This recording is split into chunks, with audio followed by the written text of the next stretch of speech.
Hey everyone, quick little announcement here from Fishing in the DMV. Our Weekend Warrior Club membership on Patreon is now open to new members. All Patreon Club members will receive 20% off their orders to Tactical Fishing Company, 15% off their orders to Super Blue Stuff, 10% off their orders to Tiger Crankbaits, 5% off their order to Jake's Bait and Tackle. You'll also gain access to join 4 month-long fishing tournaments that I'm holding in 2026. Last year, I gave away over $8,000 in cash prizes, plaques, and just giveaways, including a couple of guided fishing trips with legendary anglers like SB Fishing and Ethan Stone, and I'm hoping to blow it out this year as well. You'll also gain access to our private Facebook group community, ad-free episodes of the show, and monthly fishing reports, especially for you smallmouth river anglers. I really try to keep you guys up to date on the flow gauges for the different rivers in our area. And there's so much more. As more sponsors come online in 2026, I'm going to increase the benefits to everyone. You get all of this for $8 a month, which is less than a megabass jerkbait or a jackhammer chatterbait. And I'll sweeten the pot. If you sign up for the whole year, I'll give you 15% off your membership. 15% off. Guys, this is just a way I can say thank you to everyone that helps support and keep this show going. You're listening to Fishing the DMV with your host, Thomas Ahrens. Fishing the DMV is brought to you by Jake's Bait and Tackle, located in Winchester, Virginia, and Tactical Fishing Company. If that doesn't get you jacked up, I don't know what will. I'm going to clap real quick, sync up the audio for post-production. How's everybody doing today? We are back live for the final live broadcast from the Augusta County Show Expo. We had a record-breaking audience yesterday. We had over 1,100 individuals pass through the store. An absolutely amazing time. You guys know that I talk about a lot of fishing. Spoiler, that's the channel. And you hear, while you're having conversations with other people, about things that go on. State records caught, issues with the waterways, all this stuff. And there was it's not a rumor, but the legend that there was this insanely cool fish that was caught, records broken. And it's always been in the back of my mind that, that'd be pretty neat to talk about because it's such a unique fish that was caught. Well, at this show, I have the man, the myth, the legend that caught this awesome fish. And we're going to be talking about it here. So without further ado, I've been teasing enough. Sir, thank you so much for coming on. You want to tell everyone at home what your name is? My name is Jerry Hall. I live in Virginia, and I love to fish Virginia waters. Okay, so we're going to set the stage here. What was the species called that you caught? And just real quickly, broad overview. It's Virginia's biggest minnow. No, it's called a fall fish, also known as the freshwater tarpon. Guys, this thing is absolutely incredible. And what I'm going to do right now is, with the power of StreamYards, I'm going to share the window right here. So, boop, boop, boop, boom. There it is, just so now everyone can actually see it right here for you. It is the new record fall fish. It was 3 pounds, 13.9 ounces. 3 pounds, 13.9 ounces, caught in March 2025, in the Jackson River. My God, that is a big fall fish. Good Lord. It's dude. My second state record. Your second? Yes, I caught one 4 years ago as the fall fish. So, and I also have a world record fall fish. So I am chasing minnows this year, full swing. Okay. To have 2 state records and a world record on a species that most people throw on the bank. Don't do that, guys. I love to catch them. Record. All right, fall fish. Let's see here what we got here. Yeah, the world record fall fish is actually 4 pound. I caught it on the 4-year anniversary of my first state record out of the same hole. Oh my goodness. Let's see. 4 pound. Is this you right here? No, that is Josh Dole. When Josh broke my state record with that one the first time it got broken. Yeah. Okay. So, yeah, I don't think there's a picture up of the world record. Oh, that's such a shame. Yeah. Dude, that is wild. So, okay, we're going to back up here real quick just for everyone at home. So, this whole journey a couple years ago when you broke the first record, how did all this start? I was trout fishing. I'm pro staff with Limit 6 Trout Team. We sell our baits. Just a great group of guys, and I was actually trout fishing. And was fishing for a big brown in the cow pasture river and set the hook and, called a net for my buddy. I'm like, I got a good fish. And it ended up being a fall fish. And Virginia had just started doing a citation or state record for that species, probably 18 months prior. And my buddy's like, oh, you can get a citation for it. I'm like, this is a big fish. And, I'm on Facebook, follow DWR all the time. I'm like, I think the state record's only like 2 pounds. And the first fish I caught was 3 pounds, 6 ounces. And it was on a Sunday during COVID. So I had to go to Verona Monday morning to get my fish officially weighed. And I broke the first state record. And that was in, I think it was March 21st, 4 years ago. Was it just a place that you normally fish? It was a big shock, or were you like adventuring out to new water? Like looking back on it, was it a big surprise? No, it wasn't a big surprise to catch the fall fish in that hole. I was actually helping a buddy out. He'd never fished that water before, so I was showing him all the good holes. And it was a bigger hole, and just I happened to hook the big fall fish, and it started a lot of things different in my life after that. The people I've met, great fishing buddies. Now that I've have 2 state records, I'm going after the master angler program that Virginia offers. I've caught a bunch of fish, but I never turned them in. Just as a child, did the citation. So I'm too short of master 2. I'm fishing a lot with a master 5 angler, and we're catching big fish all the time. And he was actually with me and netted my state record fish in the canoe. So, yeah, that fish weighed 3 pounds, 15 ounces on certified scales. But I'm in Allegheny County and have to drive all the way to Verona. So it lost just over an ounce. Yeah. So. What did it fight like? Does it fight like a trout? No, absolutely not. If it did fight like a trout, I thought I had a 10-pound wild brown. Yeah, Wow. Literally 2 to 3 minutes never seeing the fish. So it fights harder than a pound yes. for pound trout. Wow, Yes, I didn't know that. Absolutely, nose down, just digging. Huh. So I have a really large canoe that I can stand up in, and my buddy looks at me. He's like, "You still have the anchor out?" I'm like, "Why?" He said, "The whole boat's shaking." And I look down, and my knees are shaking. I've seen the fish, and my knees are shaking. I'm like, I have the state record because I'm mounted. I'm probably the only person in Virginia that has a minnow mounted. Well, Yes. it's such an interesting thing to say, like, oh, this is a minnow that's mounted, because it's a 3-pound minnow. Call it what you want. It's a dinosaur. Yeah, it is a dinosaur. And then if you Yes. guys don't know, the fall fish is also, I believe, if I'm not mistaken, also called like a sucker, correct? Or like, is there other names that you call a fall fish? No, they're not related. They're somewhat related to the chub family, but Okay. they're a totally different species. And that's why the IGFA has the world record class on this particular species. And they're primarily up and down the East Coast. They don't really go down into North Carolina, maybe over in the colder waters. But it's Pennsylvania has some big ones. New York has big ones. Dude, that's really cool. If you Google fall fish, there's absolutely hardly any information whatsoever. Why? Nobody targets them. I've been like a sponge since I've got the first one. I'm like, I want to do it again. Well, obviously I want a 3-peat. I want to be Michael Jordan of the fall fish. He's there. I mean, that fish is there. I caught 2 within 13 days. One was 4 pound on certified scales, but he regurgitated. I missed state record with that fish by 1/10 of an ounce. So I should have my 3. That's wild. So, and they're springtime fish, cold water fish, but the only thing you can really find online is the males build the pyramid shaped gravel beds that you see, Oh, cool. and the females come lay the eggs and the males guard them. That's really cool. I didn't know that they did that. Yep. That's the only thing that's literally about the only thing that you can learn. Well, because you're now basically a professional, official, a fall fish connoisseur, enlighten us all, like in general, like what is the behavior of these? Do they act more like trout when you think about where you target them waterways wise? Like what is 101 fall fishing? You fish the same place trout are. I mean, we're fishing I caught that one in the Jackson River, and there's wild browns in there. And I ended up catching 3 citation fall fish that day and 1 trout. So, of course, I'm throwing a 1/4 ounce Joe fly, kind of turning and burning. We're in a canoe, and you try to hit the best spots. We do try to anchor down in some of the better holes, but sometimes you're past the hole before you can get set up.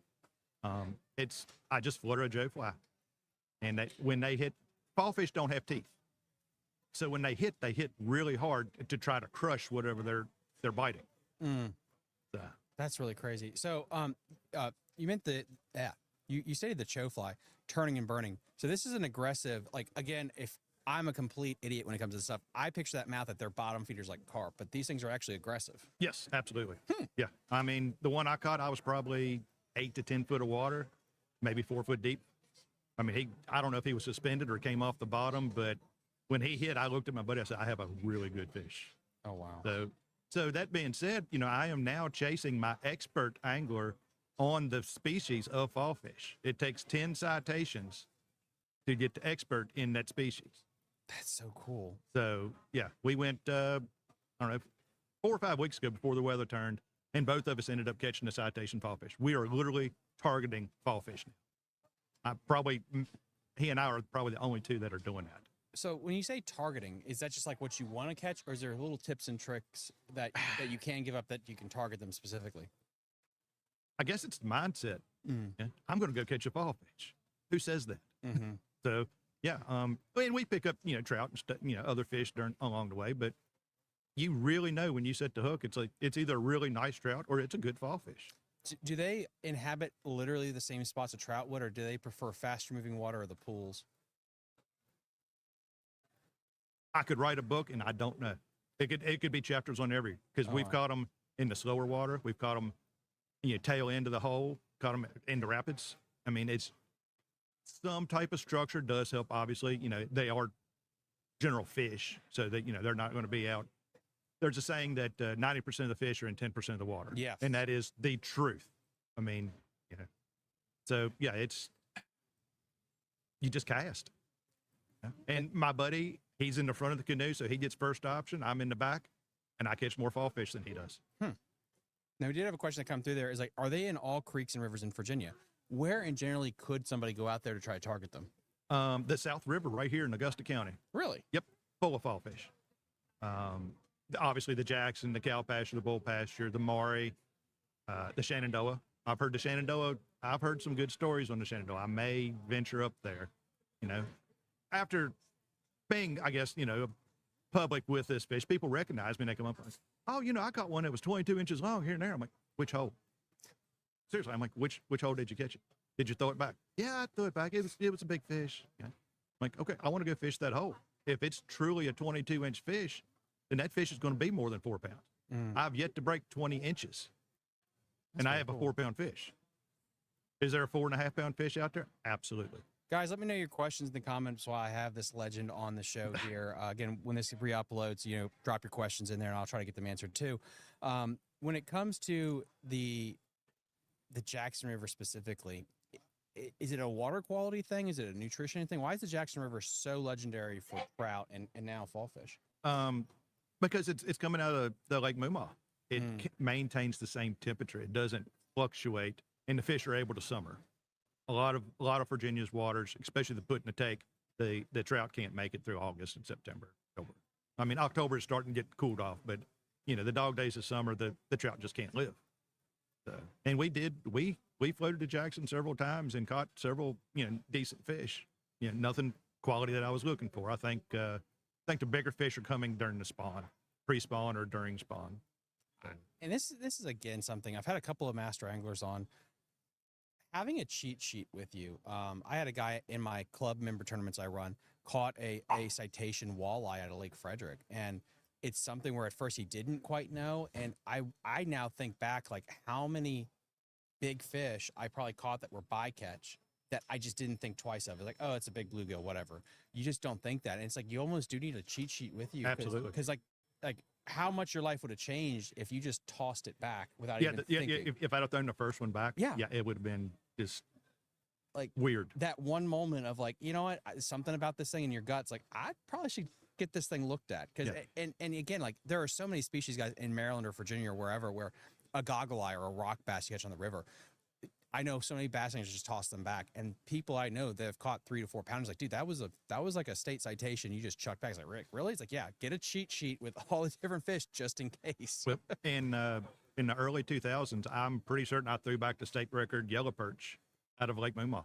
At the time, I think that in 6 months it got broke 3 or 4 times, but I caught one that was 17 inches long that was well over, I think at the time was like 2.2 pounds. That's wild. And I threw it back. I have a picture somewhere, a hard picture somewhere that I would love to find, but that day could have changed a little bit. Mm-hmm.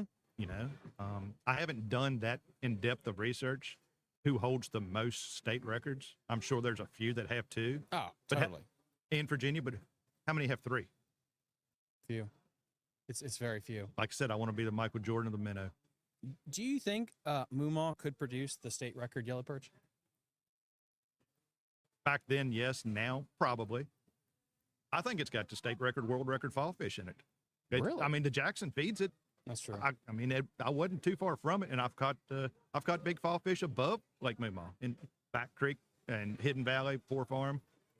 You know, which are all put and take trout streams. But I've caught big fall fish there, thinking I had big trout. That's so cool. Yep. Are they again, because it seems like trout and fall fish are kind of like one of the same when it comes to habitat and stuff. Are they a year-round species? Or are they more of a spring, fall, winter type of deal? Everything slows down in the winter with the water. But I'm thinking spring is the best. We did fairly decent in the summer, but I think like if I were to target maybe like the Maury, target it, wintertime would be better because I wouldn't be catching everything else. You know, every cast in the Maury, you catch a rock bass or a 8-inch smallmouth, and it doesn't give that fall fish time to hit. Yeah, I think, exactly. Yeah, it's kind of like trying to catch that big bass. You know, you got to wean through all the little stuff to get to the big fish. Next question that we have over here on the old Instagram is, what is your tackle setup? I have a nickname. I am the push button slayer. I fish with a micro 33 with 4 6-pound test and a 6-foot medium action rod. And I've been a fisherman all my life, and I believe in cast accuracy. If you cannot cast and present where you want it every time, you know, if you had a flimsy rod and your cast goes 5 feet to one side, you're not putting it in the prime water. You know, so I can flip my push button, but I am known as the push button slayer, especially in the trout world with Limit 6. And I always carry a net. That is one thing that I will preach. If you're fishing, always carry a net. For a lack of the better wording, like how durable are they? How much do you have to really be like, if you want to like release a big one, are they very brittle or are they very hard to handle? Or are they very rugged? Oh, and the fall fish, not very easy. They're tough. Okay. Because I know like some trout, it's like basically if you look at them too long, they're going to die. Yeah. The biggest problem I have is I've killed 3 because I've had to take them in to get them state certified. And, you know, obviously I'm not on a boat with a big, huge live well. I'm in a canoe with a bag of ice. And I hate that for a state record in Virginia, 99% of the fish die. Really? I mean, unless you catch a big fish, you know, you're on Smith Mountain Lake and they come to you, but I have to take these fish to Verona, and I don't, like I said, I don't have a live well.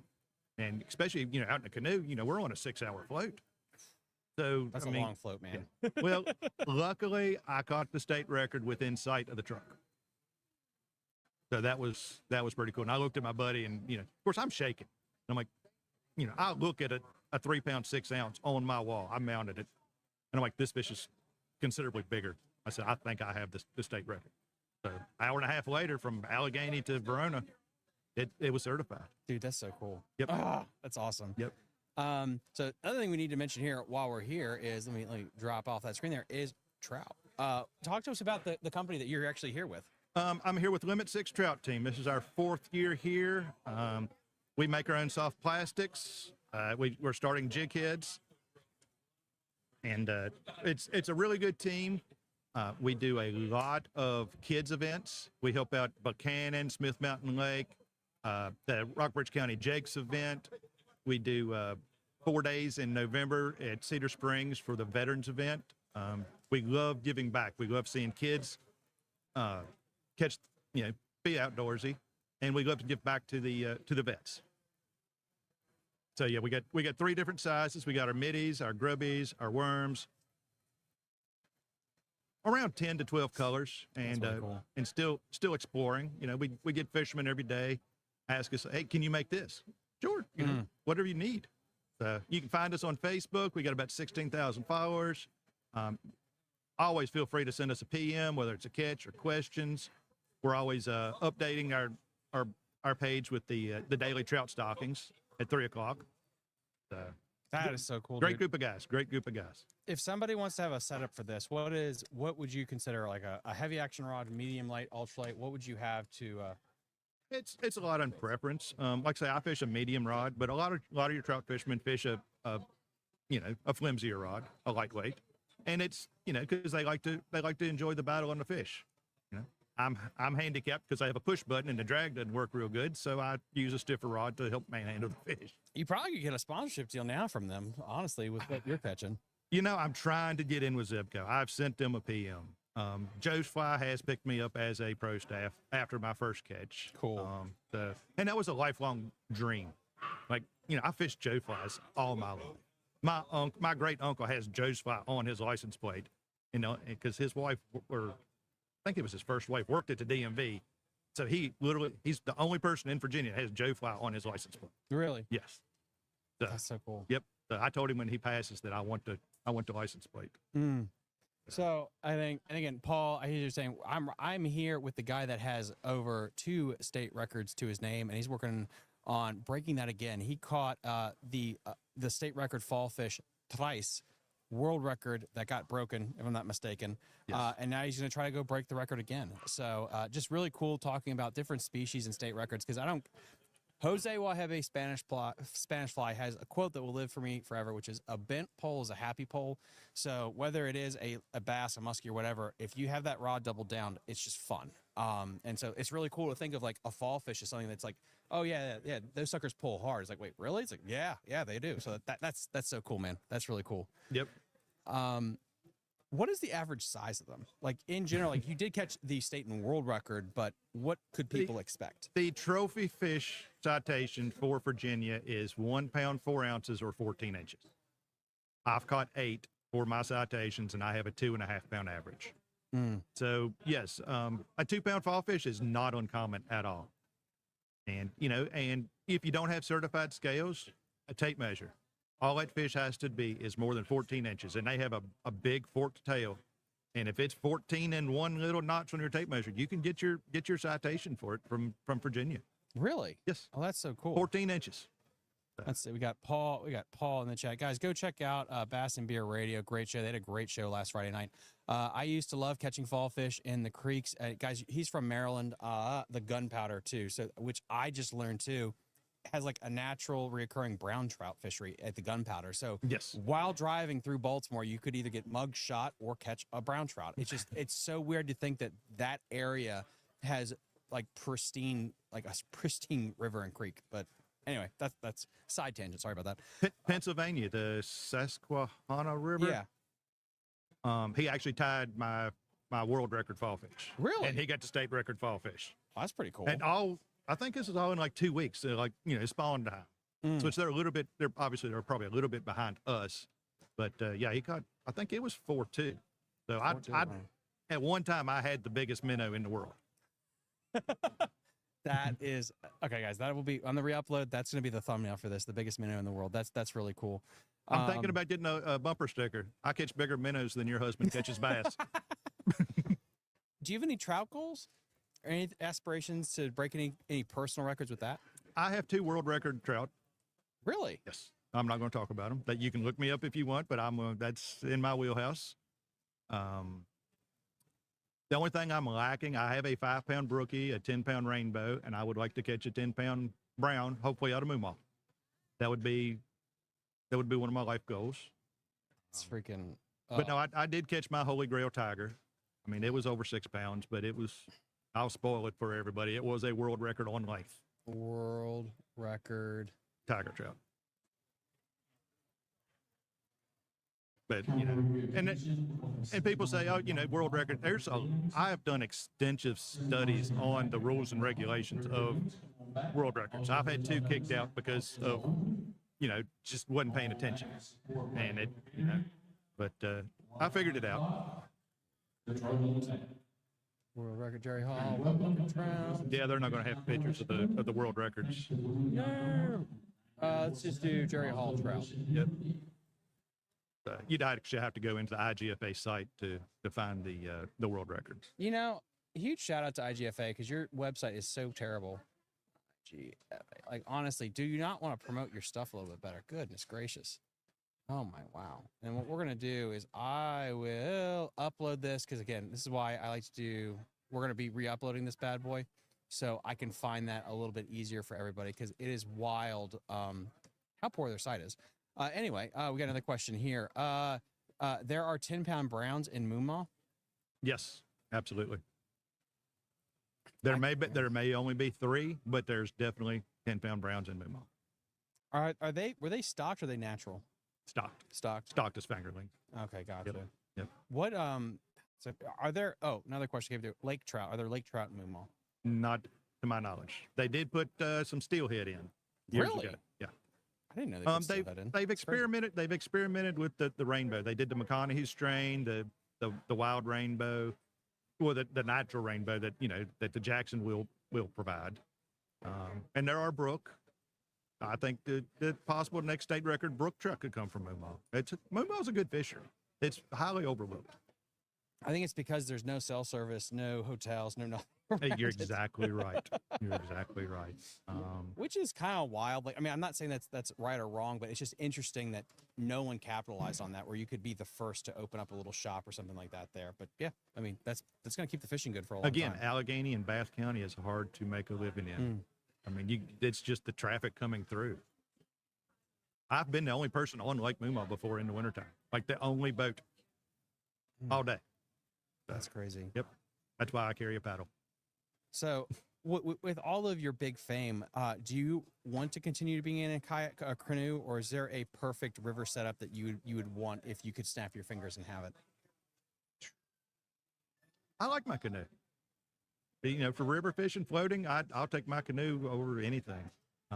Like I say, I have met up with this master angler, and of course he's got he's got the TV screen with the trolling motor, and that's fun playing video games, catching fish, basically. We just recently targeted freshwater drum. I got my citation freshwater drum.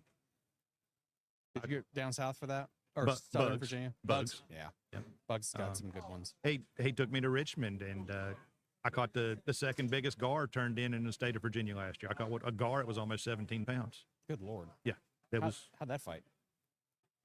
Good. I had caught 4 citations before, and I told him, I said, Mike, this is a big fish. Yeah, it was 3 to 4 pounds more. I mean, it was almost 50 inches long. That's wild. Yeah. And I'm looking at my smallmouth here soon, and maybe a muskie. So I'm actively trying to get to Master 3 here by spring. The gar seems pretty hard to hook up compared to the other It ones. is a pain in the butt to try to catch. Huh. You get so many soft bites. Even trying to fish live bait, you can almost pull the fish up to the boat, but he doesn't have the hook. He just opens his mouth, and it's not in it. Just fishing live bait. So that's really cool. Well, yeah. dude, we're going to have to get you back on here when you go for if I break it again, you shoot me a PM. Yeah, I'll come to you. Or when you hit your next your Master 3 level, which again, how many are left that you have to catch to get that? I'll need 7 more fish. I have 8. 7 more fish. Yeah. Okay. Yep. 7, 8, wait, 50. So that's 14, 15 you have to catch in total?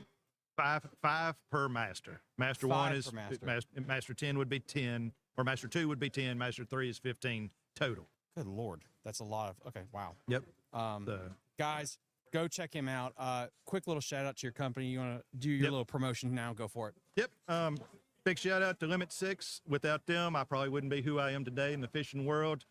We make several soft plastics, got jig heads. If you need help with kids events, we're more than glad to volunteer. We help out with kids and veterans. And I especially want to thank the DWR.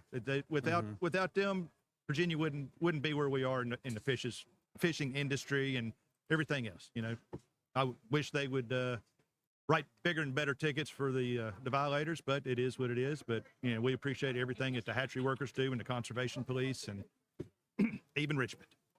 Yeah, even Richmond. But yeah, guys, go check them out. I'll put a link in the episode description when this thing gets re-uploaded. We're going to take a quick little commercial break, and we're going to get back with our next guest here live from the last day at the Augusta County Show. Hey everyone, quick little announcement here from Fishing in the DMV. Our Weekend Warrior Club membership on Patreon is now open to new members. All Patreon club members will receive 20% off their orders to Tactical Fishing Company, 15% off their orders to Super Blue Stuff, 10% off their orders to Tiger Crankbaits, 5% off their order to Jake's Bait and Tackle. You'll also gain access to join 4 month-long fishing tournaments that I'm holding in 2026. Last year, I gave away over $8,000 in cash prizes, plaques, and just giveaways, including a couple of guided fishing trips with legendary anglers like SB Fishing and Ethan Stone, and I'm hoping to blow it out this year as well. You'll also gain access to our private Facebook group community, ad-free episodes of the show, and monthly fishing reports, especially for you smallmouth river anglers.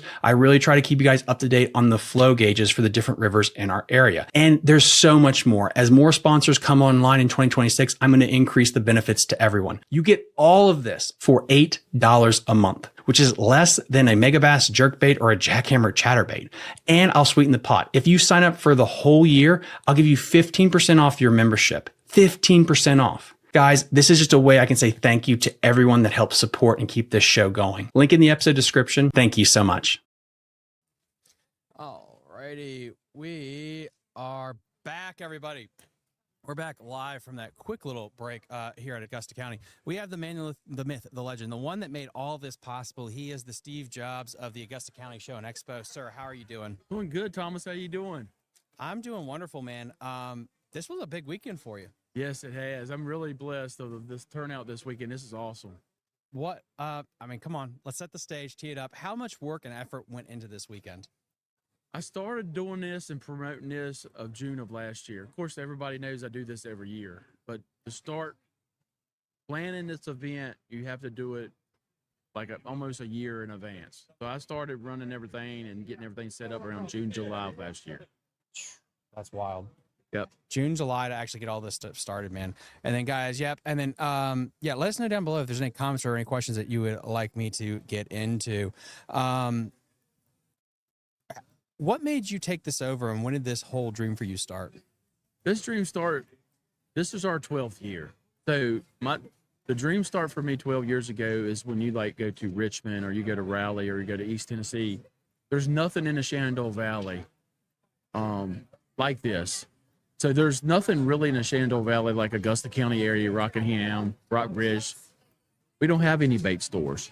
So like there's a lot of bass anglers, trout, muskie, crappie, there's a lot of guys in this area, but we all have to travel to Richmond, to Green Top, or do the Richmond show to get stuff that we like instead of ordering online.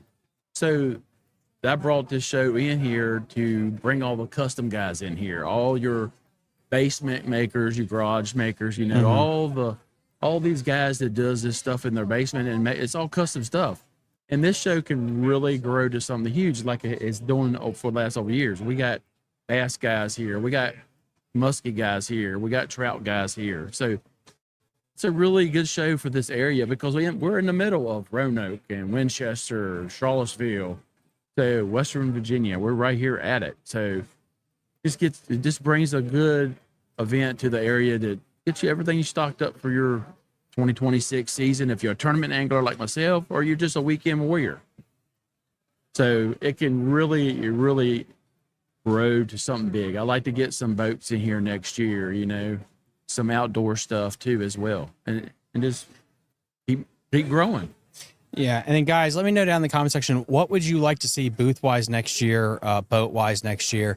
And then, guys, I'll re-upload this as well. Because of the internet, like the audio goes, and it goes high and low, which I can't really do anything about. That's just the Wi-Fi gods, guys. So get upset at NVIDIA and big tech. But anyway, we do have a question here. And this already got answered.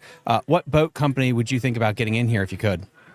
Any boat company that's, you know, local. If it's in the Lake Anna area, Smith Mountain Lake area, it could be Angler's Choice, it could be Anna Marine. I mean, any marina that's willing to, you know, travel across the mountain, bring 4 or 5 bass boats and some outdoor stuff, some baits or wills or rods or whatever.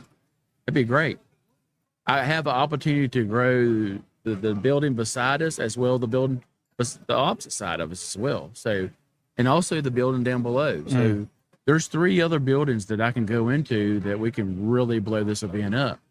That's really cool. I didn't know that you had 2 separate buildings. Yeah, on here there's as well. a small building to right, and there's another building to the left, and there's another building at the bottom of the hill.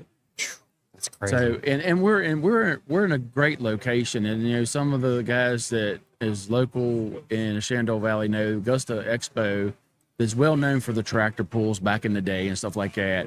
So it's a good venue because we're just right off of interstate. I mean, we're right here off of interstate, good access. And then Fishersville is growing. We have a lot of restaurants now, and it's just blowing up the area a lot. So it's a big demand for this area for a show like this. It's definitely growing, and it's going to keep growing. Do you have a local fishing club in the area as well? I have a fishing club called Augusta County Bass, and this year will be our 22nd year. 22nd year. That's crazy. And we started off as a John Boat Club. It was Augusta County Bass Johns, and now we're Augusta County Bass. That's crazy. Oh, and then guys, I'll put a link in the episode description. You can go check out his club as well. We have seminars all weekend. We have seminars yesterday, today. We had Avina. Oh gosh, hold on, guys. I'm gonna get his name up here because if I try to spitball it, we don't know what words I will be speaking. Here we go. Vina. That's it. Sorry about that. Yesterday as well. Absolutely great guest. Ricky was on yesterday and today as well. When does planning go into next year's event? I'm going to start planning right after this event is over with. Oh, wow. Yeah, because when you do an event like this, you learn what you need to do for the following event. And if you don't start writing it down and start getting stuff working down, you're going to forget. So I start planning it, like I've been writing stuff down, this is what I need to do this year, next year. This is what I need to plan on. I've already had people reach out from Pennsylvania. I have one reach out from Canada. Really? He couldn't make it, but he said, just the word of mouth, guys. It really is. Spread the word. I mean, it is really a good show. If you're interested in being a vendor, just let me know. I mean, I try to keep the vendor price down reasonable because I look out for the small business guys. So, and it's a really good show, and I can see it really getting big. So if you're interested, just look me up on Facebook. We have our own Facebook page, Augusta County Fishing and Outdoor Expo. Awesome stuff. Any closing thoughts before we keep on keeping on here live at the last day of the Augusta County show? Guys, I really appreciate all the vendors that's come out today, and also all the visitors and the customers. We really appreciate it. This is what makes the show. Y'all might have seen on my Facebook page, I got the Bass Elites live over there at our club booth, and it was a dad and their son watching it for 20 minutes. And that's what it's all about. It's about getting the young people out on the water and just showing the love of the outdoors that the Lord give us, and just be appreciative and be grateful. So come on out today at the Augusta County Fishing and Outdoor Expo. We're open till 3, like Thomas said. Thank Thomas for everything they've done. 99.7 radio, and also Dominion Outdoors. And we got the West Virginia pickle guy here. We got fresh dips and everything, fudge. So come on out. Love to see you. Come on out to see us, guys, before the Super Bowl gets started here. Again, we got another vendor. We're going to be showing off baits. We're going to be showing off some really cool baits here. Please, please, please go to the bathroom, get yourself a drink. If you guys can't make it down, and bear with us. In 10 minutes, we have our next vendor coming on. 10 minutes, okay? Here, see you soon. Thank you, guys.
Hey everyone, quick little announcement here from Fishing in the DMV. Our Weekend Warrior Club membership on Patreon is now open to new members. All Patreon Club members will receive 20% off their orders to Tactical Fishing Company, 15% off their orders to Super Blue Stuff, 10% off their orders to Tiger Crankbaits, 5% off their order to Jake's Bait and Tackle. You'll also gain access to join 4 month-long fishing tournaments that I'm holding in 2026. Last year, I gave away over $8,000 in cash prizes, plaques, and just giveaways, including a couple of guided fishing trips with legendary anglers like SB Fishing and Ethan Stone, and I'm hoping to blow it out this year as well. You'll also gain access to our private Facebook group community, ad-free episodes of the show, and monthly fishing reports, especially for you smallmouth river anglers. I really try to keep you guys up to date on the flow gauges for the different rivers in our area. And there's so much more. As more sponsors come online in 2026, I'm going to increase the benefits to everyone. You get all of this for $8 a month, which is less than a megabass jerkbait or a jackhammer chatterbait.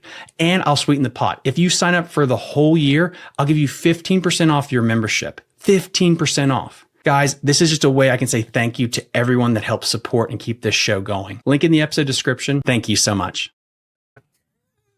So there we go. Okay. Oh my And god, 3. it's gonna be weird. Yeah, it's gonna be weird. It's okay. Come on. I've been in a few YouTube videos, but this is different. What's there? It's just like live television is all it is. Alrighty, perfect. So Okay. guys, we're gonna make a quick. There we go.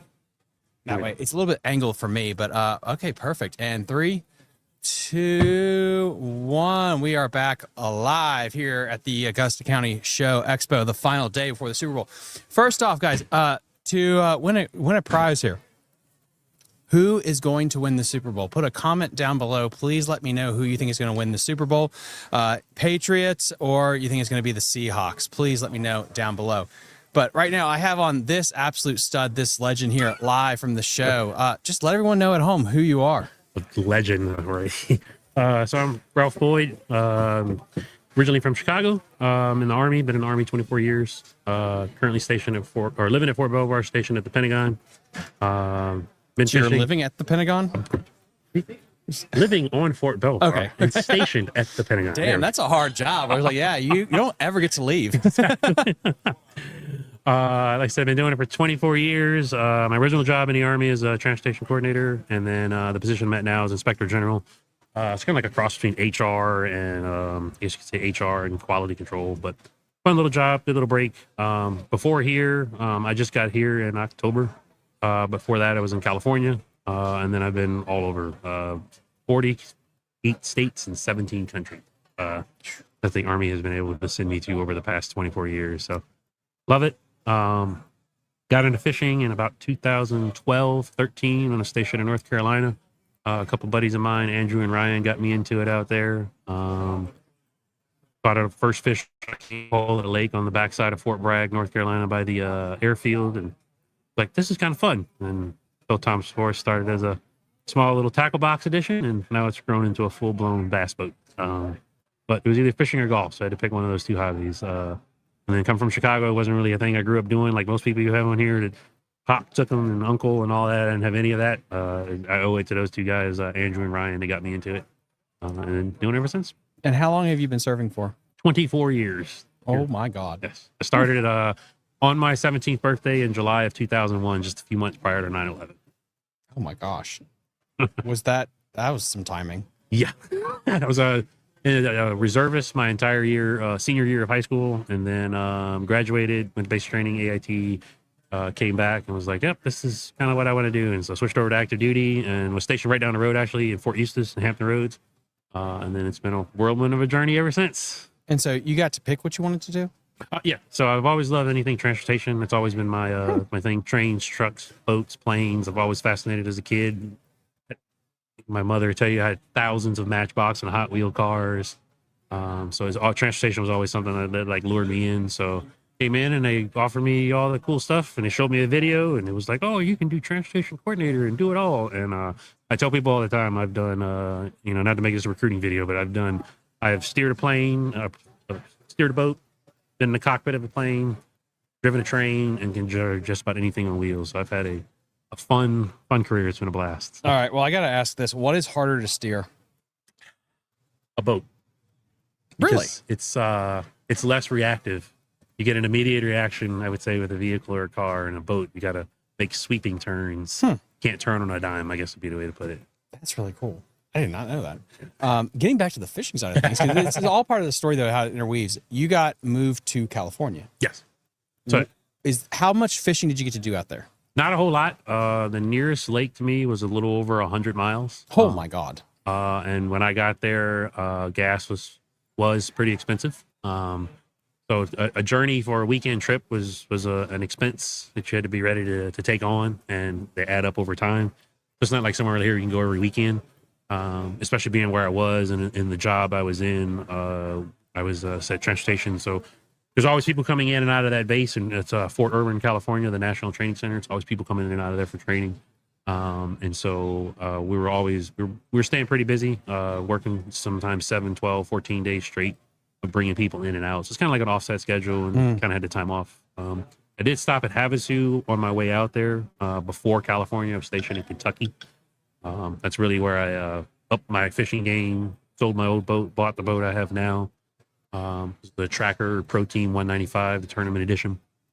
So I really got into it there, but just out there, just the journey and the travel sometimes wasn't worth it.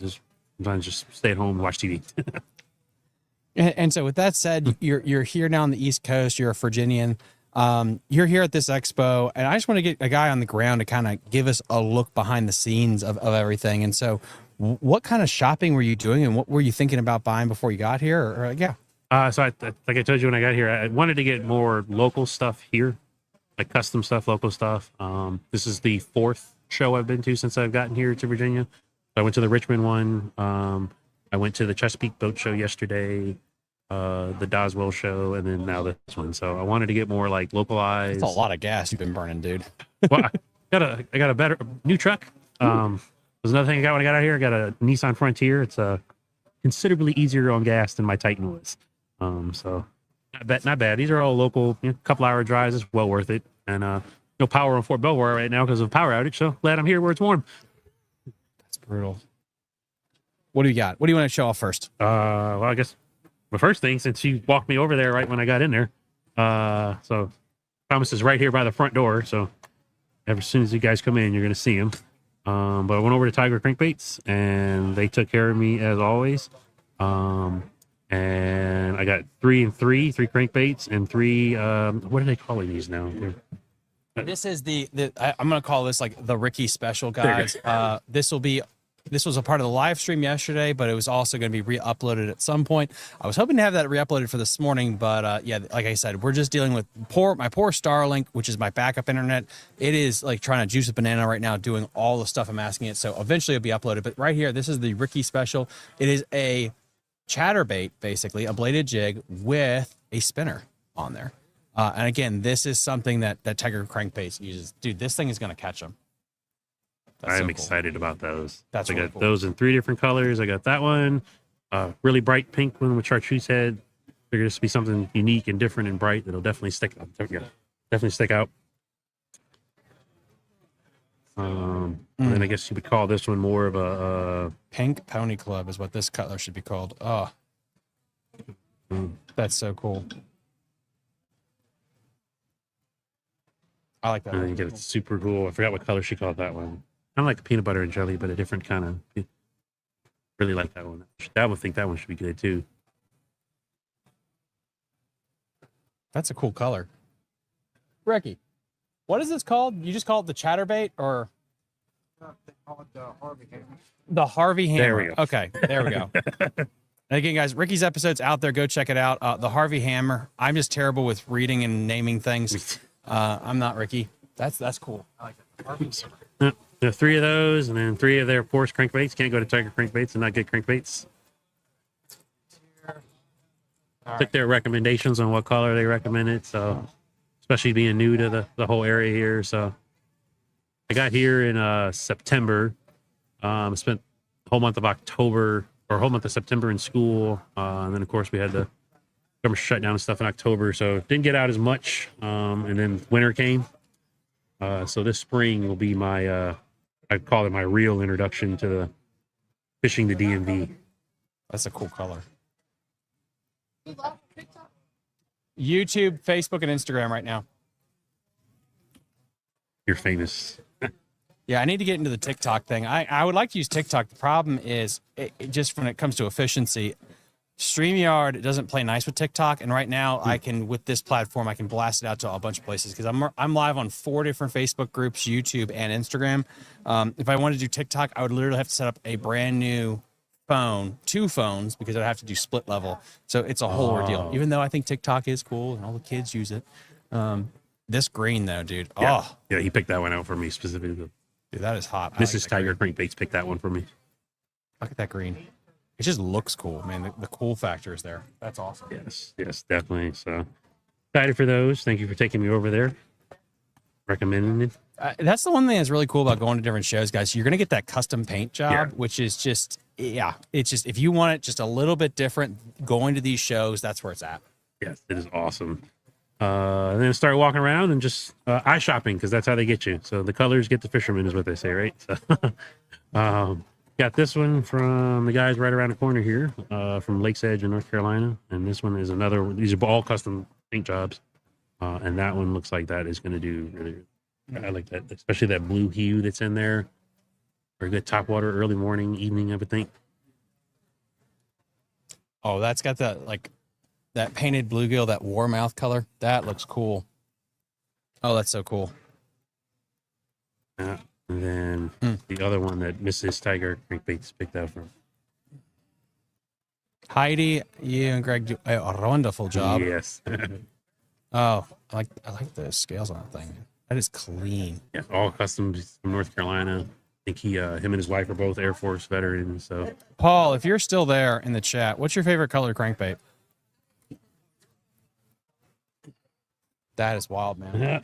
yeah. Then right next to Dave Fontenoy, a lot of people know him from Sturgeon Creek over there with Chris. Next to them is Dwayne's Custom Bait. So got a couple of his, and these look like really cool. Another one with that nice cool blue hue to it and the spikes on the end. Oh, and they smell amazing. Oh, No, yeah. Yeah, you can catch a buzz off that. That's good. Look at that. That actually is a nice little punching bait or a flipping bait too. I like the thickness of that. And the bright orange, yeah. I like especially with these chatterbaits, and then Actually, it's a brilliant idea. I didn't think about that. Yeah. Chatterbait. get a perfect size one with the right weight, especially that I'm still figuring it all out, having just got here. So it's Got good ribs on it too. yeah, I like that. That's what kind of I said. It's what draws you in is the eye candy. And then then I stopped over at the other ones at Undercover Baits, and they had a couple of cool ones too. And I like the fact that all these guys are local. This little small one in there. Said really they had some good luck with that one for Ned rigging, which is something I definitely need to work on. I am certainly a power fisherman, and I need to work on my slow fishing skills. So it's I got some different. Oh, other ones he gave me. And then that one's got a little bit bigger of a profile. Figure those would be good. And then he got me some little hammers, which he said were really good for Ned rigging too. Awesome. We got that little. Oh yeah, this is my style, guys. If you know, you know. Yeah. This is my Ned rig bait right here. Look at that. And I definitely need to work on my slower fishing skills. So why not buy some stuff that's going to force me to do that? It'll make you a better fisherman Yeah. if you're willing to take your time and go slow. This stuff right here is the deal. Yeah, definitely. that's so cool. And that's the kind of stuff that and stuff that definitely got me into it. So I told Thomas I've started when I started in North Carolina, just all I ever thought of fishing was a worm and a bobber. And then I broke my ankle jumping out of perfectly good airplanes. So I couldn't move around for a while. So I went down the YouTube rabbit hole in 2014, 2015-ish. So right when that whole thing was really taking off. I remember the Googans before they were even a Googan. Started following all those YouTube channels, and that's literally what taught me how to fish. So when I got back to when I left Korea, ended up in Washington State. And that's where I got my first boat, and just started learning trial by experience. I hear a lot of guys on here talking to you head on. They learn by doing, trial by error. And that's literally how I did, is just watch a YouTube video, go out and try stuff. And then just getting into the fishing community where everyone is so nice and so pleasant and willing to help each other out. And then, you know, fishing is a great therapy for a lot of military veterans, for PTSD. I've deployed 5 times, Really? Afghanistan, Kuwait several times, Iraq twice, Afghanistan once, been to Romania, Korea. So been a lot of those experiences. So definitely getting into fishing or anything. I mean, just fishing. I have another buddy who's really big in the equine horse therapy down in Texas. He loves doing that. People into hunting, chess, you know, whatever it is, it's your release. And not just military, law enforcement, first responders, nurses. They all have some form where they need some kind of release to break away. And that's what fishing has kind of been for me. It's so important to have that release. What was the craziest place you got deployed to, and what was the coolest place? The coolest I'll start with was Romania. Really? So that was a gateway into the Middle East at one point for some deployment things over there. And so we were in Constanta, Romania, the town right along the Black Sea. Really cool. We actually weren't too far from what was, I guess you would call, Dracula's castle. I didn't get to go there at the time just because of how busy we were, but that was kind of cool to be there and be somewhere. And then from the deployments, I'd probably have to say Afghanistan and Iraq kind of had their own. I mean, so as a transporter, you know, I'm not the guy out there kicking indoors and doing all the cool stuff you see in the videos. I've never proclaimed to be that. I am what they would call a pogue, someone who's behind a desk. But my job as transportation is to move a lot of that stuff and a lot of things. So I have gotten to work around the Air Force a ton. In fact, 2 of my awards on my uniform are probably my most prideful ones because they both were awarded to me by the Air Force for working with them so much. They were just a great group of guys, a bunch of them up in the Northeast, and then a bunch of guys all over the Midwest. So from those 2 deployments, it meant a lot. And then just transportation in general, it's the same problems, but it's different. There's always a different location. There's always a different problem set.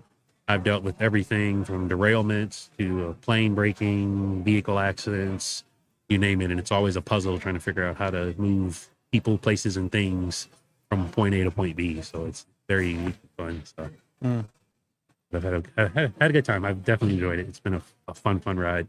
So why did you jump out of a perfectly good plane? At the time, I wasn't into fishing at this point. I wanted to go to Colorado.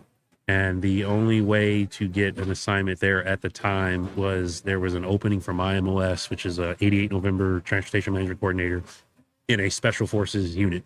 Because all the Special Forces guys, the units, they have all the support guys. They need the personnel, the supply, the medical. They all come together and form one unit. And so there was a position there for a transportation guy. But in those units, you have to be airborne qualified. So I am absolutely terrified of heights. Oh, God. But my drill sergeant, when I was in training, later on became the person who manages our assignments. And I reached out to her and was like, I want to go to Colorado. It's like, okay, I can get you there if you go to airborne school. And I was like, well, I don't like heights. Said, well, I don't either, but I did it, so you can do it too. And I'm like, okay. And I found my name on the line and went down to Fort Benning, Georgia. And you go to school for 3 weeks down there. You conclude with doing 5 jumps at the end of those 3 weeks. And that gets you your, I don't think I have them on here. That gets you your airborne wings. And yep, I went out there. Did 5 years with 10th Special Forces Group of Fort Carson. I took them to Iraq twice. And then I came off of jump status after that and came out here in 2009 to 2011. I was in the old guard at Arlington Cemetery for 3 years. And then I left there and went back to jumping in 82nd Airborne Division, which a lot of people probably know about, down in Fort Bragg. Is that when the whole leg snapping thing happened? Yes. So I went down there. I deployed right away from there. That was my rotation to Afghanistan in 2012. And then I came back, and that's when I got into fishing with Andrew and Ryan. They were on the deployment with me. That deployment was probably my roughest deployment out of all of them. So we all kind of bonded very uniquely on that deployment, and they just took me out one day and was like, hey, just go out to the lake. We're going to go fishing. And we had hookworm bobbers, and we were catching brim and bluegill and cut baiting them basically, or putting them on live and just let it sit out there and swim around. And the lakes on Bragg at the time were pretty well stocked. They stocked them with catfish, pretty good sized bass in there. The one I caught, I didn't have a scale then, but knowing what I know now, I could confidently say it was probably about 4 pounds, maybe a little more. I think I've showed you the picture before, and it was kind of fun. Caught it on a cane pole. I was telling one of the guys here, we had a worm, and I'm still trying to like figure out all this fishing stuff. And I had a hook, and I grabbed a giant earthworm, and my buddy was like, "Oh, you don't need half of it, or you don't need all of it, just half of it. Just pinch it off." And I'm like, "I don't want to hurt it." As I'm sitting there jabbing a hook through it, I fling it out, put the pole right next to the tree, turn around and grab a beer. Ryan's wife, Jennifer, was like, "Oh my God, you have a fish." I go over to grab it, realize it's the cane pole. There's no reel, so I just turn around and run up the ramp and drug it up onto the ramp and pulled it up. And it was a good 4 or 5 pound bass. And I was like, "This is what fishing is. This is kind of fun." So I went to, I think we had a field and stream in Fayetteville at the time, is where it was. And I went there and just, I shopped. Like, this looks cool. I think I bought some crankbaits. I bought hooks. I had treble hooks. Like, I just, whatever looked cool in a little flambeau tackle box that I have to this day. And just like put it in there, and that has slowly grown into what is now a bass boat. But dude, I expect many great things from you here, dude. I mean, again, thank you so much for your service and for joining us here. Do you have any social media you want to plug or anything like that? Anybody can find me, Facebook is my name, Ralph C. Boyd Jr. You'd have it. Instagram is the same. And then my YouTube is Army Outdoors, Army_Outdoors_88N. That's my MOS. If you hang around any of the Monster Bass guys, Debo, Aggressively Adventuring, any of those guys, you'll see me in their chats all the time. I recently did just join Monster Bass's pro staff with Rick Patry. Cool. So pretty cool about that. And then I got invited and accepted to join both the Potomac Bassmasters with Jim Hill and Major League Bass Singers with Jarvis Rayner, which you've had on here before too. That's actually how I connected with him, is after his podcast with you. I reached out. Oh, cool. He's fellow military, of course, so we connected, and he was like, "Yeah, come on out." Whole group's military, so I just I'll be fishing as many of their tournaments between the two of them for this year to kind of get my feet wet and figure out the whole Northern Virginia fishing. And your channel has been amazing. Following you for years. I go down the list, and I have so many pins on my Google Maps because of places and things that people have talked about on your show. So I definitely appreciate it. No, dude, absolutely. And then guys, we're gonna take another quick commercial break. We have, I think we have 2 more guests, and then we're gonna be shutting it down here. Please, if you could, I put it in the comment section. It's in the episode description. Please go check me out on Patreon. If it wasn't for my Patreon supporters, it's basically the reason the show exists is they crowdfund to keep us alive here. When it comes to donations and support, we have a lot of great perks and benefits. It really means a lot to me, especially because I'm in between jobs right now. 3,000 applications, still can't find work. It really sucks out there. If it wasn't for my Patreon supporters, I would be behind a Walmart dumpster doing unspeakable things to pay my mortgage. So I thank all of you. Quick 6-minute break, and we will see you guys soon here to finish out the show here at the Augusta County Expo.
Hey everyone, quick little announcement here from Fishing in the DMV. Our Weekend Warrior Club membership on Patreon is now open to new members. All Patreon Club members will receive 20% off their orders to Tactical Fishing Company, 15% off their orders to Super Blue Stuff, 10% off their orders to Tiger Crankbaits, 5% off their order to Jake's Bait and Tackle. You'll also gain access to join 4 month-long fishing tournaments that I'm holding in 2026. Last year, I gave away over $8,000 in cash prizes, plaques, and just giveaways, including a couple of guided fishing trips with legendary anglers like SB Fishing and Ethan Stone, and I'm hoping to blow it out this year as well. You'll also gain access to our private Facebook group community, ad-free episodes of the show, and monthly fishing reports, especially for you smallmouth river anglers. I really try to keep you guys up to date on the flow gauges for the different rivers in our area. And there's so much more. As more sponsors come online in 2026, I'm going to increase the benefits to everyone. You get all of this for $8 a month, which is less than a megabass jerkbait or a jackhammer chatterbait.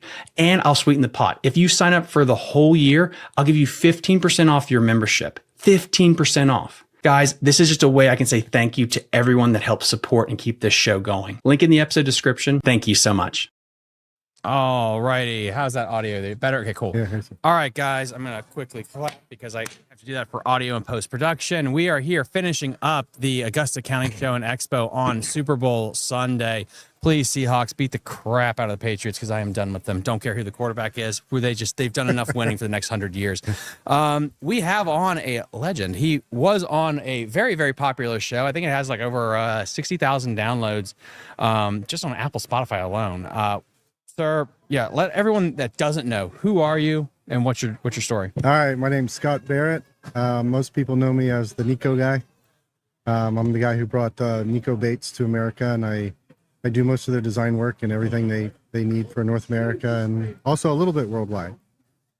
So I grew up in Virginia. I grew up fishing the Shenandoah River since I was 5 years old. I do all my testing and development work on the Shenandoah, and that's just love fishing and love to do new stuff and trying to keep pushing the boundaries forward. When did your adventure with bait making and Nico begin? And we guys, I'll link again. We have a 4-hour episode about this, so really you can go short form. So I met Nico in 2009. I was in Japan and I was at a expo, and my expo finished and I was leaving, and I saw in a neighboring exposition hall a nanotechnology expo. So I went to check that out, see what all that was about, and amongst all the medical manufacturing and all kinds of crazy nanotechnology booths, there was some guys with some fishing baits. And so I saw them, I talked to them, and I found that was amazing guys and loved it from the start and just had to be part of that. That's really cool. And then, yeah, so what are you doing here today? Well, here at the show, I've got Nico products as always, and something that's different from last year is we have the world's first truly sinking elastomer. So most pretty much all elastomers float, and you have to add stuff. I mean, there have been some people who added some salt to it. That usually doesn't work out all that well. But again, it's a Japan-only technology that's brand new. We can create an elastomer that sinks, that you can fish it like a regular plastisol bait, but still have the durability and the environmental friendliness with it. So for like the Hellgrammites, for example, it's really found a niche for people who want to, excuse me, if you want to cast and let's say you're in the river, and like I said, I'm in the Shenandoah River a lot. So if I'm in the river and I want to cast along the bank and drift a bait along the tree roots and some structure, that sinking Hellgrammite just beautiful for that. You can really get a totally natural presentation. You can put it exactly where you want it and drift it on in there. It's great for late season. And a lot of people who drop shot the baits also like the sinking versions a little better because it gives a little more horizontal presentation. So those are new and those have done really well. And although we don't have them at the show, probably in about 2 months' time, we're going to have some sinking leeches, more sinking Hellgrammites. We're going to have sinking large Hellgrammites. We're working on a variety of sinking formulas so that we'll have a fast sinking, slow sinking, and floating. So it'll allow you to get a lot more detail into how you want to present the baits and how you want to fish them. I mean, is it hyperbolic to say that you were the one that really the OG pioneer for the Hellgrammite? Yeah, I'd say that's pretty accurate. Yeah, Hellgrammites existed for 30, 40 years in plastic. In fact, when I was a kid, I fished some, and to be quite honest, they didn't really catch many fish. And the plastic Hellgrammites remained relatively unchanged, probably until, gosh, I don't remember the year. Until the Nico Hellgrammite came out. Mm-hmm. And the Nico Hellgrammite just blew up, took off, became the #1 selling Hellgrammite in the world. A couple large companies couldn't sell their Hellgrammites anymore. We even had, in the early days, I didn't have a lot of stores, so I had to go on Amazon, and actually organized crime was stealing my Hellgrammite shipments to the Amazon warehouses and fencing them across the country. And so like, Hellgrammite's got a lot of attention, and now there's probably about 43, I think, Hellgrammite companies out there. And if you look at them, there's if you look carefully, I do, because I designed the Hellgrammite, I can see exactly what they're a lot of them copy or take parts of the Nico Hellgrammite and incorporating that into their own baits. And, you know, and one very large, you know, giant company, they even made some changes to theirs, and I honestly think they don't understand why, because they changed some proportions, and you know, there's a little bit of reason to it, but it's just interesting to see how the impact that the Nico Hellgrammite had on the industry as a whole. So yeah, so that's really the original. That's the one that really got it all going. What is it about making, now, don't give away the secret Colonel's recipe, but I guess high level, is it really hard to make Elastic sink? Because I guess that's for the people that aren't, that didn't graduate high school like me. The stretchy stuff you mentioned earlier, that's the Elastic, right? Right. Okay. Is it hard to make it sink? Yes, it is. In fact, I don't really understand the process, because even I'm not allowed to understand what's going on. And it's a Japan only technology right now. I mean, you can throw stuff in there. You can throw little rocks in there, I guess, if you wanted to, you know, salt rocks. But to actually have the product consistent, to keep the material uniform and homogeneous, and still retain the properties and sink, that's very difficult. And it's at a level that I'm not allowed to know, actually, and there's not many people who are at the moment. So yeah, it's hard. And elastomers in general are a finicky plastic to work with, and there's typically a lot of trade-offs. If you want a particular property, if you want to make them tougher or softer, or change the way they float, or other properties, it's or to be more resistant to tearing. Every time you change something, you usually, if you gain something, typically you'll lose something. And it's just a finicky, difficult plastic to work with. And Nico's really they were the pioneer. They were the very first company to find the sweet spot and able to maximize the properties that you want in a fishing bait and retain those, and minimize or eliminate the ones that you don't want. And so, but times progress and people are catching up over time. So there's a lot of other elastomer baits out there that are sufficient, for the purpose. It's just, Nico's still by far #1. It's the most advanced high performance plastic out there. And they've pretty much been unchanged for probably 15, 16 years, I think. How much did creek fishing change what you guys sell, or what? Because I feel like when you're talking about Hellgrammites and more of these bug or creature style baits, that's not necessarily what people that just follow Bassmaster, like they're on Lake Guntersville right now, they don't think of that. But I see more and more of this stuff popping up. So there is a niche. Absolutely. In the largemouth market, there's just a lot of money and a lot of big companies involved. And the power of media is really, really strong, and that heavily influences what people buy. And it's a tough market to get into, to get traction. And even if you have a good bait, doesn't mean you can sell it into that market. We went with the Hellgrammites.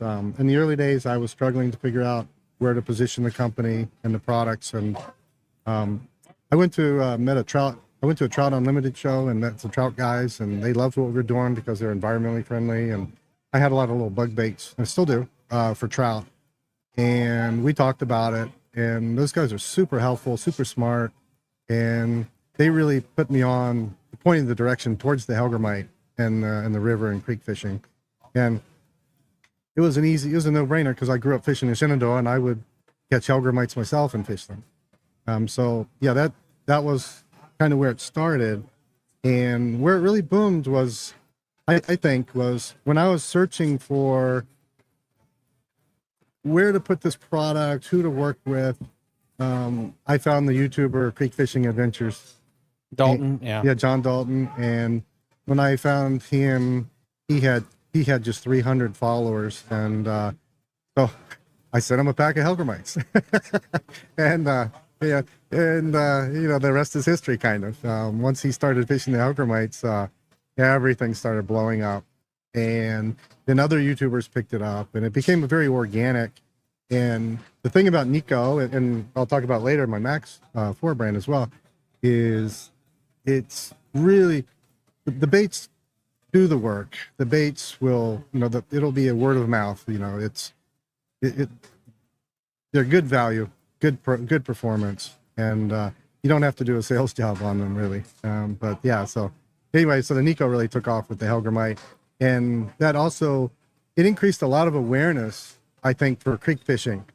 And now you have companies out there that just specialize in creek fishing bait. Mm-hmm. And I always enjoyed growing up with fishing creeks, but I just don't think it was quite as popular. I think it made people more aware of what's around them. Mm-hmm. And they don't have to go to a famous big river or a big lake or anything. I think, you can just find a creek and you can fish there. Yeah, it's no longer, I think there is a paradigm shifting where it's not just about big, to an extent, again, this is a multifaceted conversation, about big corporate, big bass tournament fishing being the end all be all, because people are learning with the rise in kayaks. It's like, just go to your creek and you catch fish. Like, you don't have to go to Lake Gunnersville. You can go in your backyard and have success. And Dalton's and YouTube, I think after COVID really opened that up to people. It's like, oh, you're right. I don't need a $100,000 bass boat to catch fish. Yeah, and I forgot about the kayak aspect as well. Oh yeah, you go on. Yeah, so the kayaks have really taken off too, and that again, it gives people access to areas where they didn't have access before that are nearby. And I used to do a lot of whitewater kayaking, and that was part of the attraction, was to, when you're whitewater kayaking, you get to go down creeks and rivers, and you get to see areas nobody else does, and that's quite a bit of the attraction. It is. And now you get to fish. Now you get to fish them.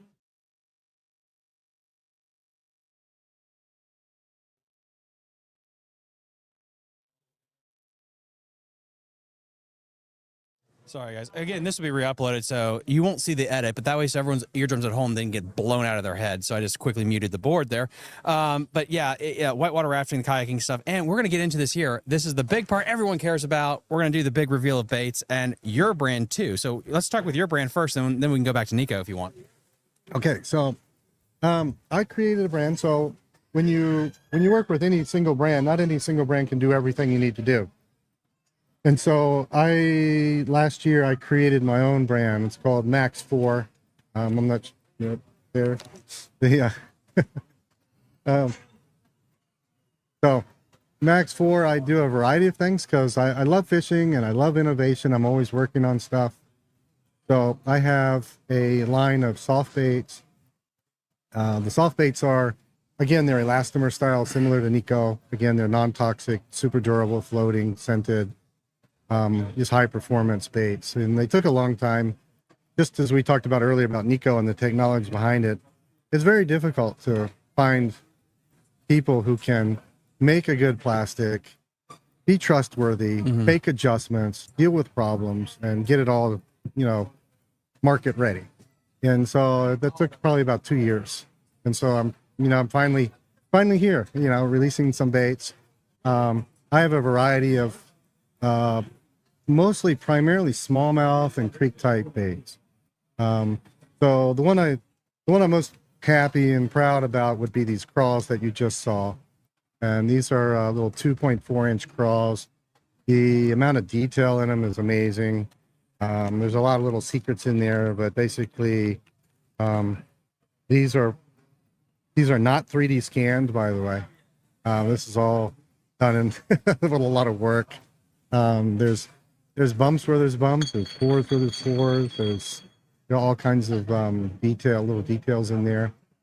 And I've got 10 colors of those, and I can bring them in at a little affordable price at $5.99 a pack for 4. And just like the Nico products, they're going to last a long time, so you really get your money's worth out of them. That's really cool. And these have I've already sold a ton of these to stores in a very short amount of time. And I have a variety of other baits. I have some thick Ned baits here. They're calling them some creek slugs. Those have done really well up on the Susquehanna. There's one or two YouTube videos of them already up there, catching really late season smallmouth. And I have another similar, I call these little chili Neds, just a taper. And that's kind of a standard design, but because of the plastic, it's those tails just wiggle really easy. I fished them a lot on the Shenandoah, and they really put the fish on. And then I have a few other standard kind of soft baits. I have like little sonar minnow. I have some paddle tails.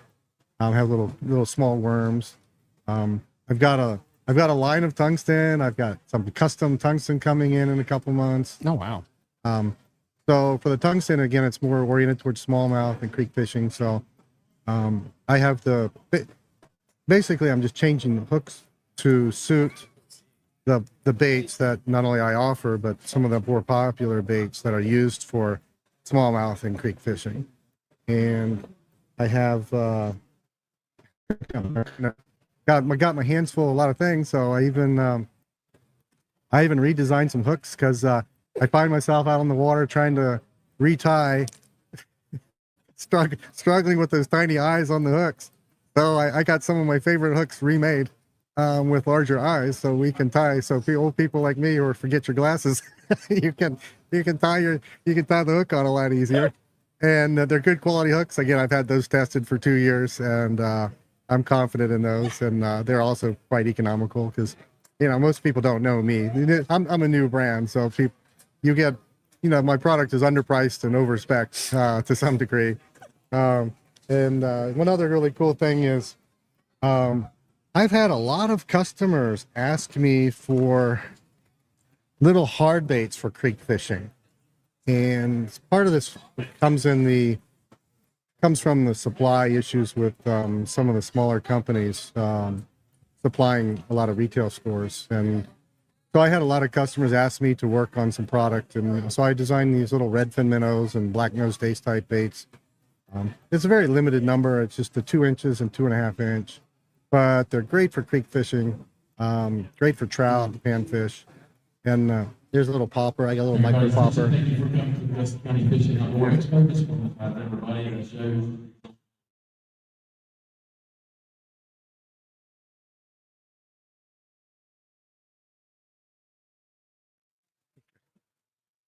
I think you got the minnow there. Here's the popper. Yeah, it's a little micro popper, just 2-inch popper. It's a simple bait, but I already brought in a 3.5 pound smallmouth on that. On the Shenandoah, we get a lot of grass. Yeah. It's you got to go top water, so the little popper works great. They love it. And lastly, I didn't bring in here, but I even designed three fishing rods. It also took me a couple of years. Really put me outside my comfort zone. But I got 3 rods, mostly for smallies. I got 2 spinning and 1 casting. But the thing is, they're really, really way over spec. So I've got 100% Toray carbon fiber. I got Fuji Alkanite guides, Fuji reel seats. I got a special cork that not many people can find. The way it's built, it's built in a climate controlled facility for more adhesion and better consistency and better strength. The design is quite a little bit different. I got a smaller handle that everybody at the show just loves. And so they get a great deal. It's here at the show, they're $150, but to be honest, if you put a big name on it, that's probably anywhere from a $400 to $600 rod. But nobody knows me for rods, so yeah, I know you get a great deal to give them a try. The other thing with the spinning rods is they're the micro guide series. So you get really smooth, very accurate casting. I've never been a better caster in my life until I started using these little micro guide spinning rods. And now, my landing zone goes from, if I'm looking at a spot I want to cast to, it'll go from something like 2 to 3 feet down to like 6 inches. It's just like once you dial it in, it's so easy to cast exactly where you want with these, because when it comes out, that line is like really just straight and true, and no wobble, there's no interference. And so the rods have actually done very, very well at the show here, because a lot of people fish for smallmouth around here, and they picked them up, and I've been real pleased with that. Awesome stuff. Is there anything else that we can give a shout out to, or anything else that we can promote? Well, I mean, that's about it for right now. In April, I can't release anything yet, but I'm going to have a series of smallmouth bugs come out. So I'm going to have 5 different new bugs for smallmouth and creek fishing come out. Oh, cool. So they're appropriately sized for smallmouth. Very unique stuff. I think it'll be, I think maybe 2 or 3 years from now, you'll probably see a bunch of other copies come out of those. They'll be very successful. And I can also give you some news now. Nico will also be coming out with a small craw. That's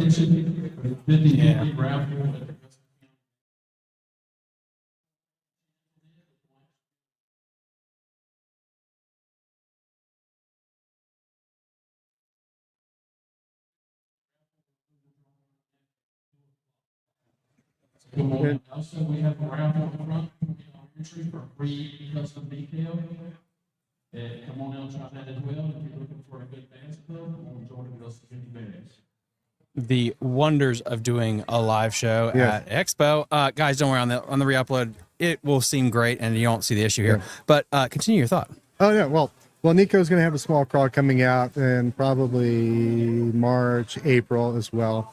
So we're doing a bunch of stuff behind the scenes. We're trying to make some progress. It's a tough market, and I think everybody's kind of struggling. Mm-hmm. And I know in the fishing industry, there's been a ton of consolidation. A lot of consolidation. Everybody is pretty much owned by Wall Street now, and I hope that the viewers and listeners will help support small businesses, whether it's mine or somebody else's. Anybody out there that's hustling and trying to get the job done and trying to make life better for all of us.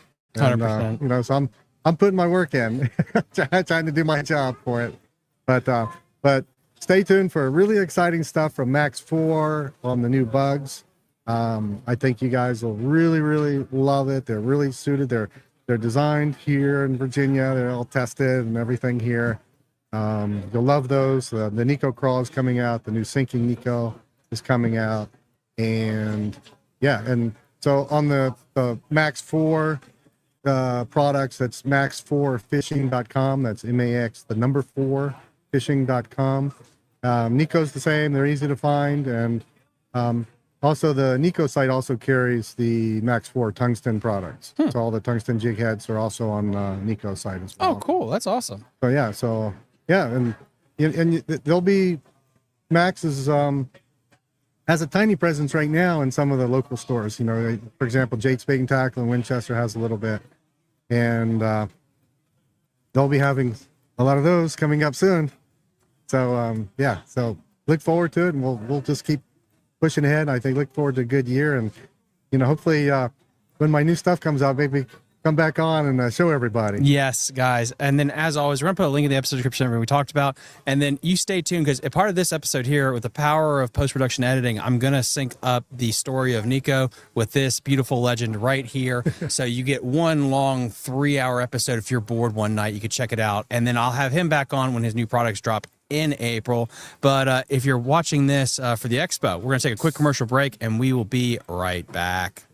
Hey everyone, quick little announcement here from Fishing in the DMV. Our Weekend Warrior Club membership on Patreon is now open to new members. All Patreon club members will receive 20% off their orders to Tactical Fishing Company, 15% off their orders to Super Blue Stuff, 10% off their orders to Tiger Crankbaits, 5% off their order to Jake's Bait and Tackle. You'll also gain access to join 4 month-long fishing tournaments that I'm holding in 2026.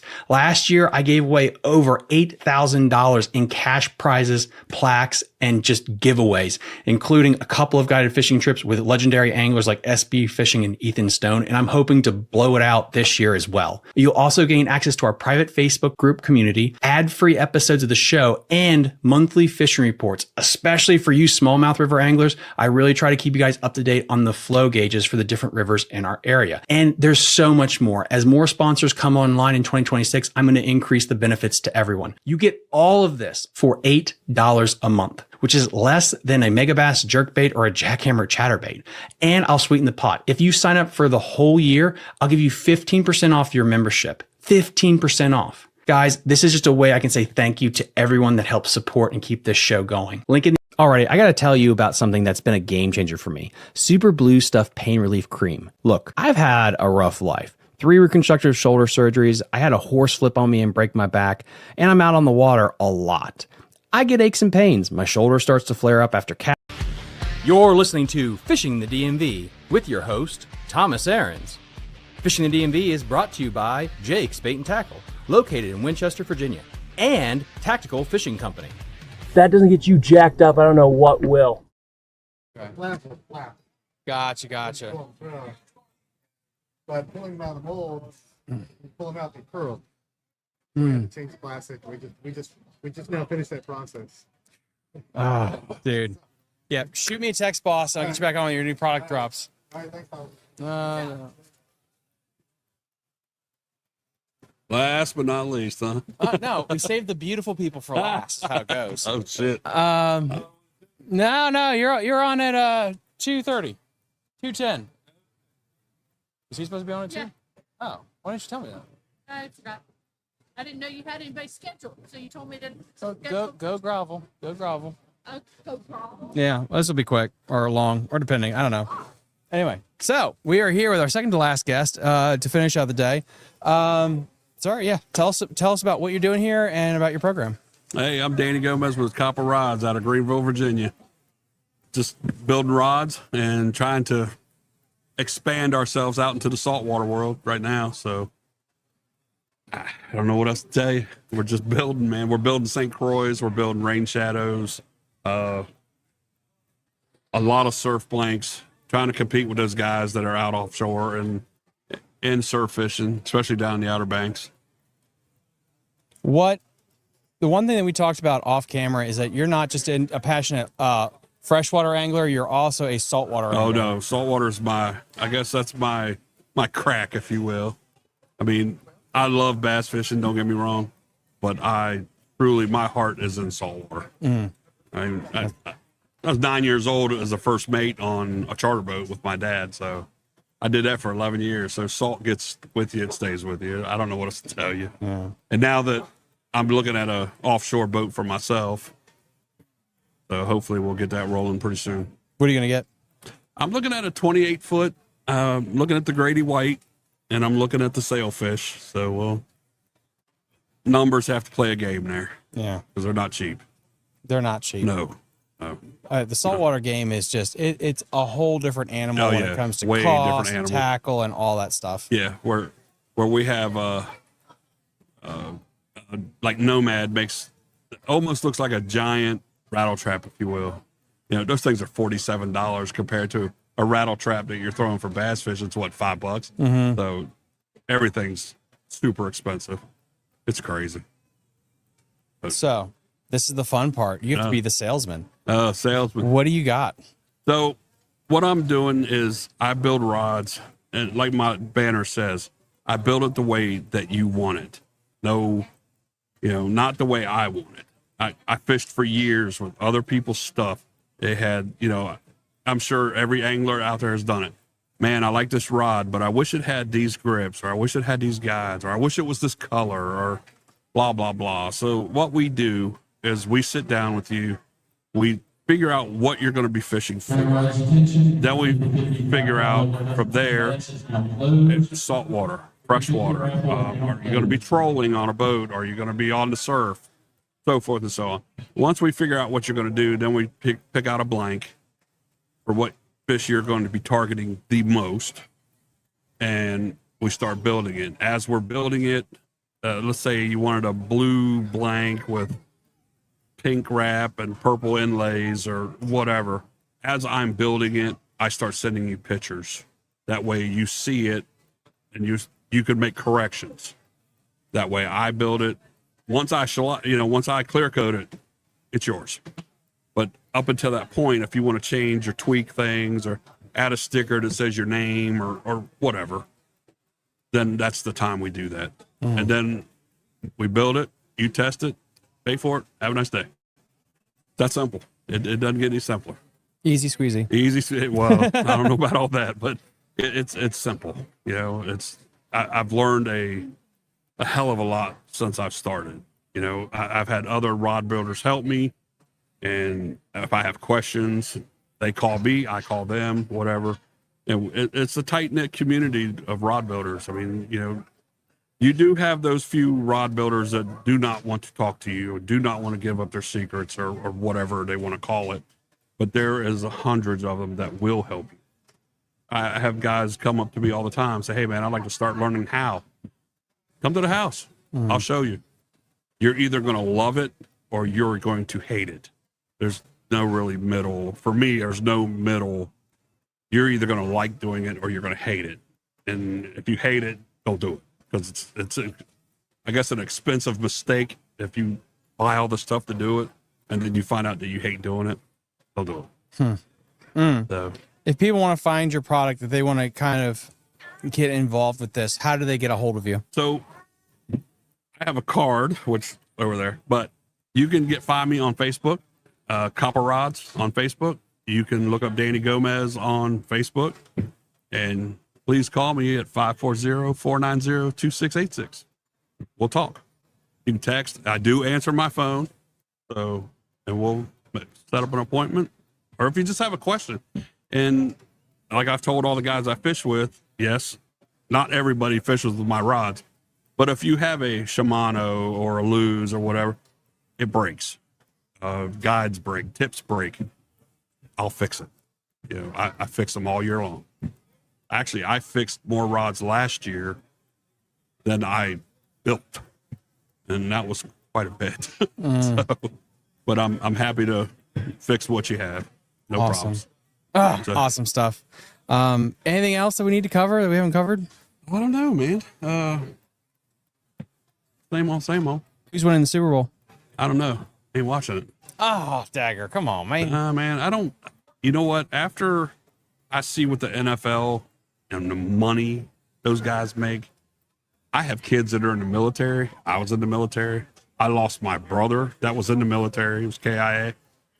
I just don't have the respect for them of the money they make and our own troops. I'd say half of them basically live in poverty. I just don't like the NFL. I don't. So it's a new corporate America where all of us are going to be living in poverty. It's all about money. Here, I mean, look at now. College kids are making more playing football than the NFL guys. Oh, yeah. It's... I have nothing against those guys that play ball. If you like it, fine. That's on you. You know, I'm just not a big fan. No, I understand. Guys, that is going to wrap it up here at the Augusta County Show and Expo. I have Rock Creek Bridge Pond, whatever. River Rock is going to be coming on for a pre-recorded show. It'll be pre-recorded, so be tuned for that. But yeah, River Rock is going to do a pre-recorded show here soon. Besides that, we're wrapping up the live stream version here, so I can take down the satellite. You can get out of here. But first, you plop your butt down right there.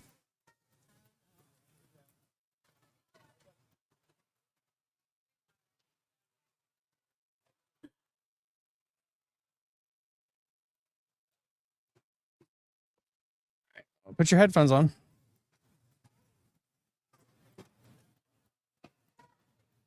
All righty. So this is the legend behind the scenes who has been helping me keep this whole show going. How are you doing? I'm doing great. Thank you. Is this better than I prepped you now that you're on camera? Yes, it's better. It's very loud. Well, you're not hard of hearing. Some of my guests, they need to crank that sucker up just so they can hear me talking here. I talk loud and I can hear fairly well. So, what was your experience with this whole shindig today? It's a smaller show than Richmond, but it's more intimate.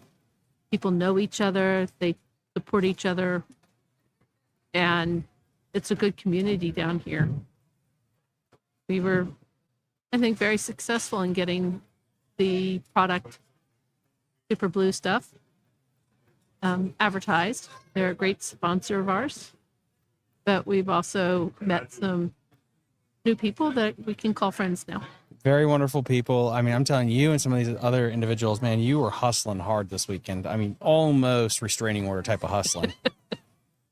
Nobody had to call restraining order. I was pretty good. You know, when they go, that usually means don't talk to me.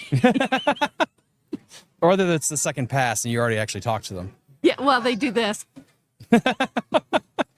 Yeah, I mean, if you guys don't know, for me to do this and you don't see this behind the scenes, but this is borderline a professional broadcasting studio. I'm kind of close there. I just don't get paid is basically it.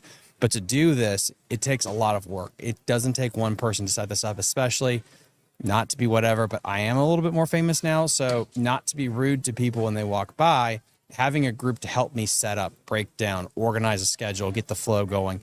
It takes a village to make this thing kind of go. I usually have a couple more people, but because I am unemployed and have not been able to find a job yet, my wife is working a double shift this weekend. So for me to go down there, my lovely mother, an absolute saint, was willing. Fishing the DMV, and as you can tell, she is. These are the different types that he presents on. This is the first. These are the top episodes. She never stops the first hustling. 2 years that he's been doing it. He's been doing it now 4 years, and he covers the waters from Pennsylvania to North Carolina, West Virginia to the coast. And since he's not sponsored by a particular bait or rod, he covers them all. So it's what's going on in the waters. And if somebody notices a fish kill or something like that, they can contact him and he gets involved with the wildlife fish and game. He's covering currently the big spill in the Potomac River, the top of it. And so you can have this, and if you ever want to listen to a podcast, check it out. He also has a Patreon membership, and through there you get extra drop-downs, uploads, and he puts on kayak tournaments and shore fishing tournaments for his Patreon members. 50-50 payout was 250, so half of this is 125. Yeah, I don't know. Anyway. So while she is on film being live streaming to all the public, she never stops. And if you would like to do the Super Blue stuff promotional now, then we can just have a quick talk. Yeah. So Super Blue is our sponsor of Fishing the DMV. We have Super Blue and we have Super White, which I do not have with me at this moment. Super Blue is their original all-natural formula. It has a light scent. You do not walk away smelling like a hospital room. And now they have Super White, which is scent and dye-free. So check us out at Super Blue and do slash fishing and get free shipping. Any closing thoughts as we end up here? It's been a great weekend. I think this is your last one for the season. I got 2 more. I get a weekend off, and then we're going to Jake's Bait and Tackle Saturday, February 21st, and then Saturday, February 28th. We are going to be live at Fishing Pro Tech in Williamsburg. It's a meet and greet open house. I'm not taking all of this equipment. I'm just going to be showing up to say hi to everybody. So this is the last mega big multi-day event that we're doing, though. You're 100% right. Again, and then we have Carly Bird in chat. She says, never let an opportunity slip by. Learn from the master, Linda. Absolutely. Thank you, Carly. And never let a person walk away. Your horse will get an extra carrot tonight. Yeah, if you don't know, we keep our horses to save money right now at her house. So, but yeah, guys, thank you guys so much for everything. Now we need to do a plug for that water. Oh, well, I don't have a bottle. Oh. I can't read. We believe that Topo Chico should sponsor Fishing the DMV. This is his only water he drinks. It is usually always full, but he only had one today. So as you can tell, all gone. As she pours it But over. I'm going to work on him doing a little spot check so we can go out there and see if we can't get another sponsor. I'm not good at that part of the game, guys. I'm not. And then also huge shout out to Tactical Fishing Company. I'm gonna be doing a couple more promos for them as well when we get closer to snakehead season. Again, he does a wide variety of baits, bass fishing, inshore fishing. The big thing in my market I can really push is snakehead because he makes some of the best snakehead baits out there. So a couple of other things going on there, but yeah, huge shout out to my mother. I don't think you guys, and maybe I'll do a special video behind the scenes to make all this work because these are exhausting. And usually in a perfect world, I need to be here about 2.5 hours ahead of time to get everything set up technology wise, which means episode description, thumbnail, get the live stream set up, get everything dialed and ready. That's a lot of work on the back end. And so having them here to help do all the other stuff peripherally is huge. Get the next guest. So if we don't have good internet or cell service for the area, for like today where we can't do a walkthrough booth to booth because there's no cell service, it's imperative to have people that can go grab the next booth to come here and to keep everything flow rate wise. So thank you so much for everything you do.